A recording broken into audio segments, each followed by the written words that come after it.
আল্লাহ আমার সৃষ্টিকর্তা, আল্লাহ আমার সবার কাছে প্রিয় যিনি তিনি আমার রব। দুনিয়া করব সবাই আল্লাহর ইবাদত, দুনিয়া করব সবাই আল্লাহর ইবাদত।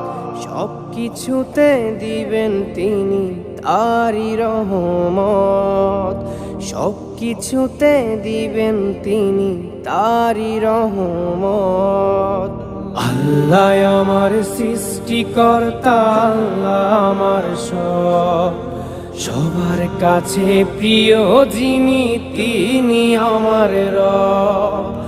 আল্লাহ আমার সৃষ্টিকর্তা, আল্লাহ আমার সবার কাছে প্রিয় যিনি